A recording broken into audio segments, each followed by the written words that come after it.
Hola queridos hermanos y amigos, bienvenidos al comentario de la lección de escuela sabática día por día. Entendiendo el sacrificio. Texto para memorizar.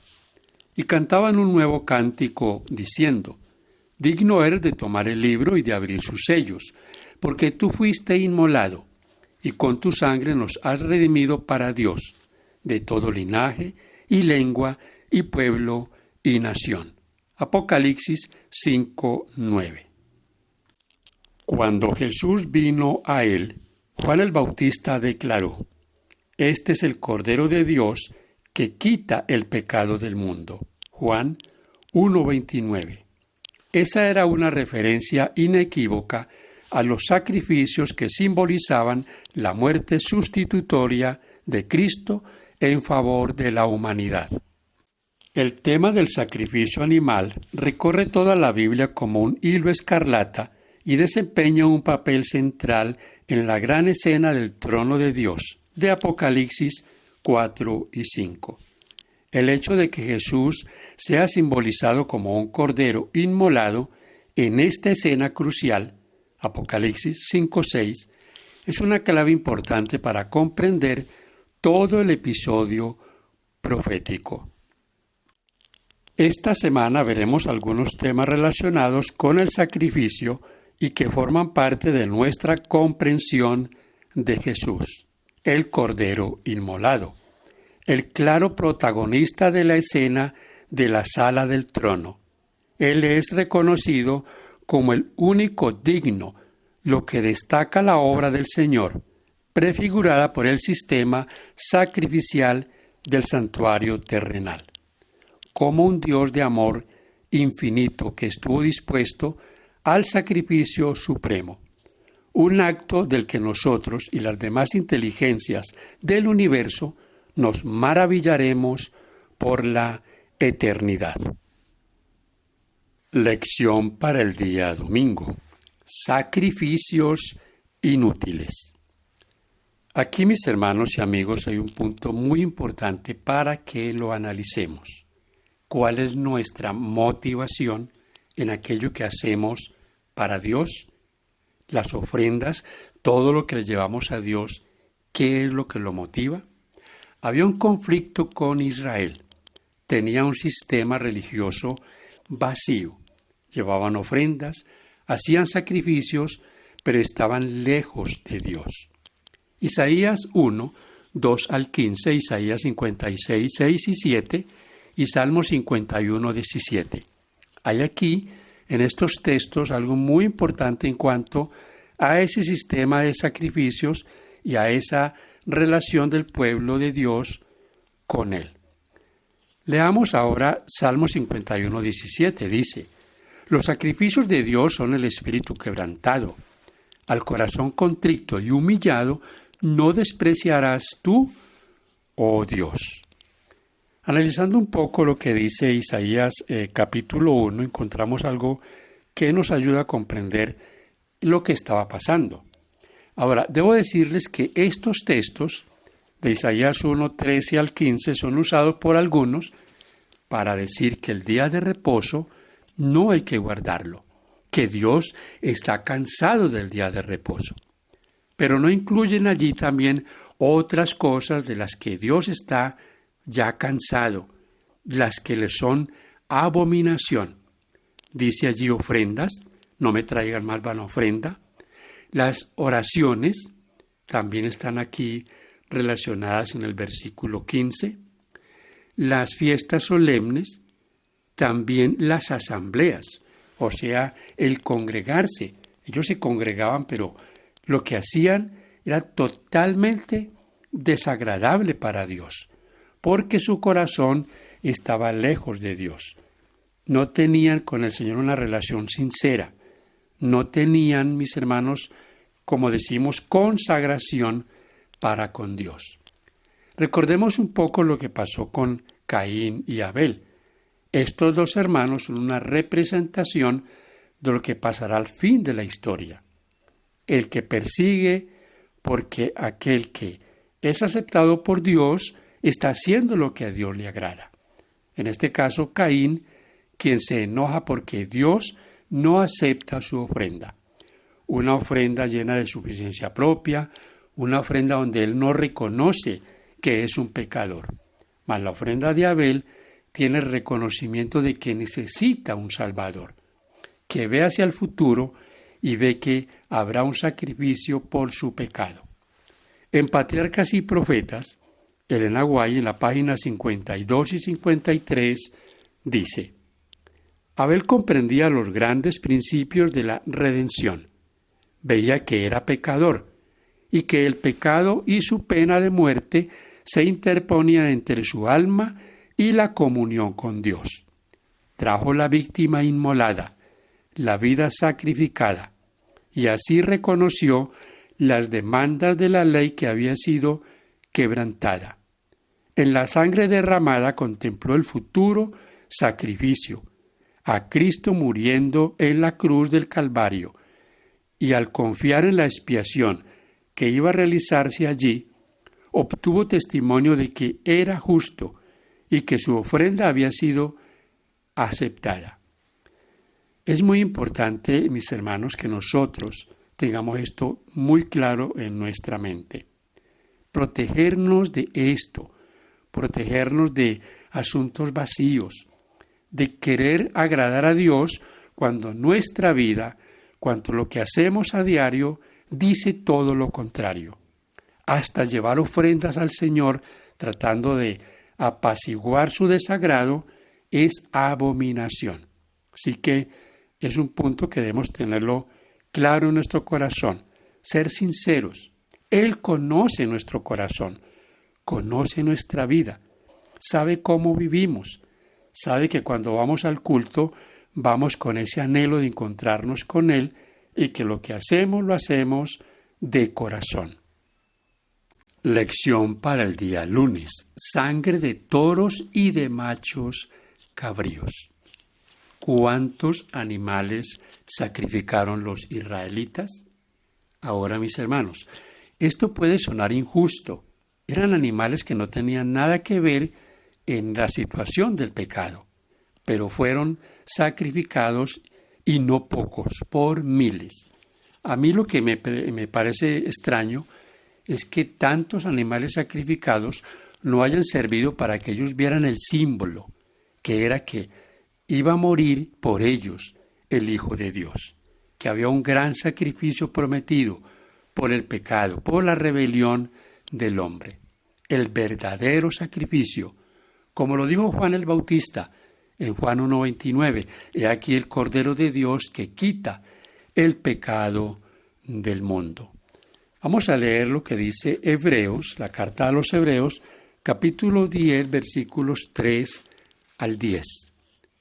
Pero en estos sacrificios cada año se hace memoria de los pecados, porque la sangre de los toros y de los machos cabríos no puede quitar los pecados. Por lo cual, entrando en el mundo, dice: sacrificio y ofrenda no quisiste, mas me preparaste cuerpo. Holocaustos y expiaciones por el pecado no te agradaron. Entonces dije: he aquí que vengo, oh Dios, para hacer tu voluntad, como en el rollo del libro está escrito de mí, diciendo primero: sacrificio y ofrenda y holocaustos y expiaciones por el pecado no quisiste, ni te agradaron, las cuales cosas se ofrecen según la ley. Y diciendo luego: he aquí que vengo, oh Dios, para hacer tu voluntad. Quítalo primero para establecer esto último. En esa voluntad somos santificados mediante la ofrenda del cuerpo de Jesucristo, hecha una vez para siempre. Alabamos a Dios por esa ofrenda, por haber dado a su Hijo para que muriera en nuestro favor. Esto también nos muestra la gravedad del pecado y nuestra actitud hacia ese detalle tan importante. Ver el pecado como lo que es, no tratar de maquillarlo, no tratar de disculparlo, sino darnos cuenta que nos separa de Dios y que a través de Jesucristo y de su sacrificio podemos ser reconciliados con Él, que Él es la propiciación, la expiación por nuestra maldad. El Cordero de la Pascua, estudio para el día martes. Este es un símbolo de Jesucristo. De Génesis a Apocalipsis encontramos el Cordero. Juan lo repite como el Cordero de Dios. Ahora, mis hermanos, por lo menos 30 veces aparece en el libro de Apocalipsis, donde vimos la primera vez nosotros el sacrificio de un cordero. Ya hablamos acerca de Abel y Caín cuando fueron a presentar ofrendas en el altar de Dios. Vamos a leer lo que dice Isaías 53, 7 y 8. Angustiado él y afligido, no abrió su boca. Como cordero fue llevado al matadero, y como oveja delante de sus trasquiladores, enmudeció y no abrió su boca. Por cárcel y por juicio fue quitado, y su generación, ¿quién la contará? Porque fue cortado de la tierra de los vivientes, y por la rebelión de mi pueblo fue herido. El apóstol Pedro, después de la resurrección del Señor, hace una relación muy bonita en cuanto a cómo hemos sido nosotros rescatados. Primera de Pedro 1, 18 y 19. Sabiendo que fuiste rescatados de vuestra vana manera de vivir, la cual recibiste de vuestros padres, no con cosas corruptibles, como oro y plata, sino con la sangre preciosa de Cristo, como de un cordero sin mancha y contaminación. Como el segundo Adán, el Señor Jesucristo vino para darnos a nosotros una oportunidad de salvación, de redención. Estábamos perdidos sin Él, pero Él es nuestra garantía delante del Padre. En la parte final de esta sección dice: Jesús fue crucificado durante la celebración de la Pascua, lo que demuestra aún más que es el Cordero antitípico. Paralelamente, los israelitas recibieron la orden de escoger un cordero para la Pascua y guardarlo o cuidarlo. Durante los días previos al sacrificio, Éxodo 12, 5 y 6, cuando el sumo sacerdote interrogó a Jesús acerca de sus enseñanzas, el Señor hizo referencia al hecho de que Él mismo había estado expuesto en el templo para que todo el mundo lo viera. De hecho, en Juan 18, 19 y 20, afirmó que exponía públicamente su doctrina, su vida, sus obras, sus enseñanzas. Todo revelaba quién era realmente. Él es el Cordero sin mancha, la expresión más poderosa de la justicia y la gloria de Dios. Esta pregunta es muy importante para que la analicemos. ¿Cómo podemos reflejar mejor el carácter perfecto de Jesús en nuestra vida? ¿Cómo nosotros podemos ser beneficiarios de ese sacrificio, de esa Pascua que ha sido sacrificada por nosotros? Mis hermanos y amigos, esta es la bendición más grande que ser humano alguno pueda recibir. Un regalo inmerecido de parte del Creador. El día miércoles estudiamos nuestra lección Jesús en el templo. Hay tensión en toda la historia de la salvación. Dios desea restaurar la comunión que una vez disfrutamos con Él y anhela acercarse a nosotros. Pero llevar a los pecadores a su presencia los destruiría. Tú no eres un Dios que se complace en la maldad. El malo no habitará junto a ti. Salmo 5, 4. Al mismo tiempo, David también dice: pero yo, por la riqueza de tu constante amor, entraré en tu casa. Con reverencia adoraré en tu santo templo. Salmo 5, versículo 7. Cuando analizamos la construcción del segundo templo y fue comparado con el primero, pues hubo mucha desilusión entre los judíos, porque claro, el segundo templo era inferior al primero. Había en ese primer templo algo que llamaba mucho la atención por su magnificencia, por la obra tan esplendorosa que Salomón había llevado a cabo. Pero encontramos que dice la Escritura que el segundo templo tendría una gloria mucho mayor. ¿A qué se refería esa profecía? Ageo 2, 7 al 9 nos dice: y haré temblar a todas las naciones, y vendrá el deseado de todas las naciones, y llenaré de gloria esta casa, ha dicho Jehová de los ejércitos. Mía es la plata, y mío es el oro, dice Jehová de los ejércitos. La gloria postrera de esta casa será mayor que la primera, ha dicho Jehová de los ejércitos. Y daré paz en este lugar, dice Jehová de los ejércitos. ¿Cuál era la referencia de esa gloria o por qué la profecía decía que la gloria del segundo templo sería mayor? Por la presencia del Señor. En el primero solo aparecía Él. En su presencia, en la nube, apareció en la inauguración. Pero ya en el segundo templo estuvo presente. El Salvador, el Creador, estuvo allí, entre nosotros, entre ellos. Lo triste de este relato es el rechazo que Él sufrió por parte de aquellos, como dice Juan, a los suyos vino y los suyos no le recibieron. ¿Cuál es, mis hermanos y amigos, la mayor demostración de amor de Dios? ¿Dónde podemos ver ese amor reflejado? En la cruz. Aquel que estuvo en el segundo templo, que caminó entre ellos y que fue llevado a la cruz, nos muestra la manifestación de ese amor. ¿Cómo experimentarlo?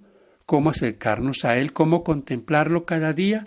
A través de nuestra relación, la oración, el estudio de su palabra, la actividad misionera, nos llevará siempre a tener esa esperanza viva en nuestro corazón, que hoy ya Él habita en nuestro templo, en el templo de nuestro ser, nuestra vida. Ese es el templo de Dios hoy. Podríamos decir, ese es el tercer templo. En la lección para el día jueves, mis hermanos, vamos a hablar de la creación. Tú creaste todas las cosas. El por qué nosotros le rendimos a Dios nuestra adoración, nuestra alabanza. Y sobre todo cuando lo hacemos cada sábado. La lección está titulada Porque tú creaste todas las cosas. Encontramos en la Biblia pocas veces una cercanía de Dios con sus profetas. Ezequiel vio al Señor, dice, en un trono. Isaías también nos relaciona que él vio a Dios en su trono. Juan en Apocalipsis 4 también nos habla de haber visto el trono de Dios. Así que Isaías 6, 1 al 5 y Apocalipsis 4, 2 al 11 nos presenta estas visiones y son visiones similares. Ahora, hay un contraste entre el profeta y Dios y el reconocimiento del profeta de que Dios es santo y que Él es un pecador. Isaías llegó a decir, voy a morir porque soy un hombre de labios impuros y estoy en medio de un pueblo de labios impuros. Cuando confrontamos nosotros la santidad de Dios con nuestra vida pecaminosa, entonces no tenemos más que caer de rodillas delante de Dios y clamar por su misericordia y clamar porque Él sea propicio a nosotros. Necesitamos eso, mis hermanos. Necesitamos a Cristo como nuestro Salvador, como nuestro Redentor. Si Él nos ha creado, si le adoramos y le alabamos porque Él es el Creador, entonces al rendirnos a Él tendremos esa gran bendición. Dice Apocalipsis 4:11, Señor, digno eres de recibir la gloria y la honra y el poder, porque tú creaste todas las cosas, y por tu voluntad existen y fueron creadas. Leo comentario del estudio para el día jueves. Se nos muestra luego la reacción del profeta ante la escena. Isaías exclama que es un hombre de labios impuros, Isaías 6:5, mientras que Juan llora porque se enfrenta a la trágica verdad de que no se puede encontrar a nadie digno, Apocalipsis 5:4. Cuando somos confrontados directamente con la santidad de Dios, comenzamos a comprender nuestra verdadera condición. Somos totalmente indignos y necesitamos a Cristo como Redentor. Satanás ha lanzado muchas acusaciones contra Dios, argumentando que es arbitrario, egoísta y severo. Pero aún un breve momento en la sala del trono de Dios pone al descubierto las mentiras de Satanás, al ver a Cristo como es en realidad el Cordero que fue inmolado. Apocalipsis 5:12. Vemos también al Padre tal cual es. Cuán reconfortante es saber que al contemplar a Jesús descubrimos cómo es el Padre. Juan 14:9. Pero la mayor revelación de cómo es el Padre se aprecia en la muerte de Jesús por nosotros en la cruz. La cruz, por lo tanto, debería mostrarnos dos cosas: que Dios nos ama al punto de sacrificarse por nosotros, y que nuestra condición como pecadores es tan grave y desesperada que solo mediante la cruz podemos ser salvados. Llegamos a la parte final del comentario de nuestra lección y aquí debemos hacer un corto resumen de lo que Dios ha hecho por nosotros. Dio a su Hijo y hemos sido rescatados a un precio muy alto. El Hijo de Dios nos ha abierto una entrada otra vez a la presencia del Padre Celestial. Debemos estar, mis hermanos, agradecidos. Gratitud es lo que debe haber en nuestro corazón. Elena White, en Patriarcas y Profetas, página 43 y 44, dice: la quebrantada ley de Dios exigía la vida del pecador. En todo el universo solamente existía uno que podía satisfacer sus exigencias en lugar del hombre. Puesto que la ley divina es tan sagrada como Dios mismo, solo uno, igual a Dios, podría expiar su transgresión. Ninguno, sino Cristo, podía salvar al hombre de la maldición de la ley y colocarlo otra vez en armonía con el cielo. Cristo cargaría con la culpa y la vergüenza del pecado, que era algo tan abominable a los ojos de Dios que iba a separar al Padre de su Hijo. Cristo descendería a la profundidad de la desgracia para rescatar a la raza caída. Damos gracias al Señor por permitirnos compartirles este comentario. Esperamos que sea de bendición. Bendición para todos de parte de nuestro Dios es nuestro deseo.